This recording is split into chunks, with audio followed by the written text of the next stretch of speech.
Hello and welcome to the channel. Sheffield United 1, Man United 2. A victory, but a performance that wasn't convincing in a very bad day for Manchester United because we lost one of these clubs great.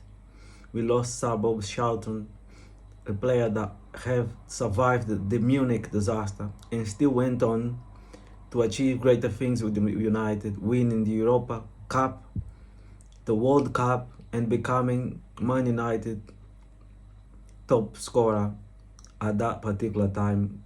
He was Man United all-time top scorer. So we lost Bob Charlton. Condolence to the family, and a bad day for the fans. And the victory was only positive. The only positive we can take on was the victory, because the performance was bad. I do not understand for the life of me why we are so bad at the moment. Why can't we play with any flaw, with any conviction? Sheffield United is a team that is lying at the bottom of the Premier League. Sheffield United is a team that Newcastle had thrashed a few weeks ago. And then we struggled against Sheffield United. Excuse me. Especially in the first half, Sheffield United was very dominant. At one point, we couldn't even get out of our half for a few minutes. They were all over our defense. And I would argue that even the goal we scored, the goal that McTominay has scored, was a goal that he scored against the run of play, because Sheffield United was the better team at that point. And McTominay did what McTominay does best, which is getting into the opposition box and scoring goals. That's McTominay's best attribute, because apart from scoring the goal, he did absolutely nothing. And if you don't believe me, you look at the stats. And McTominay was the player with the least passes in that Man United squad. For someone who's playing as a midfielder, that's a very poor statistic. But McTominay, I would argue, is a player that you can use as impact substitute. He can come in the last few minutes and maybe he will nick a goal. That's what McTominay does. He's not a starter for Man United. And against City next week, do you play McTominay or do you play Eriksen? I hope that Casemiro will be back and maybe we can play Casemiro and Amrabat in front of that defense, because we're going to need it. So McTominay scored even though he didn't play that good. And then we did what we do.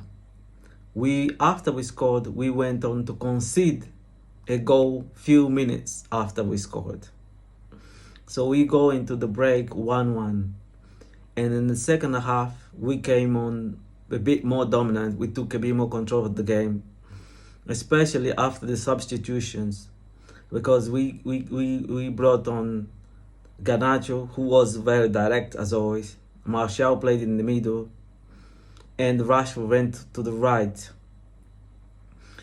And we played also, again, Lindelof as a left back and Dalot as a right back. And ironically, both players were involved in the goal, which by the way was a fantastic goal by Dalot, fantastic strike. And this is what we do. We rely on flashes of brilliance, because we're not able to build up the play. We're not able to be consistent throughout the game. We are playing with no conviction, no style, no plan, nothing. And I worry about Ten Hag, because if it's true that the Man United will have Sir Jim in charge of the football side, by looking at that, considering how long Ten Hag has been at United, by now we should be seeing his style of play. By now we should have known what his philosophy is. And at the moment, we still don't know what Ten Hag's team is all about. But a victory is a victory, and is a positive in a very sad day for Man United. I'm not going to complain. We are playing Champions League against Copenhagen during the week. It's a game that we have to win if we have any hopes of getting out the group stage of the Champions League.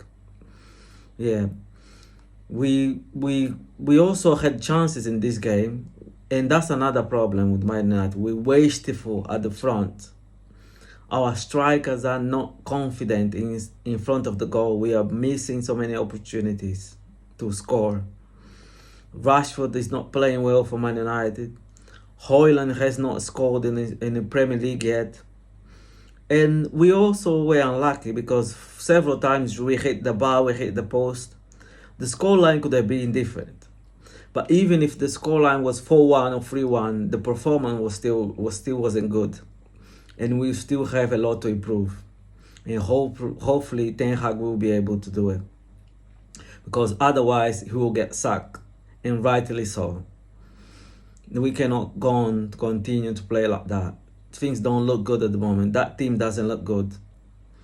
Anyways, thank you for watching. Before you leave, don't forget to like and subscribe, because those are the best ways to support this channel. And I'll see you on my next video. Thank you. Bye bye.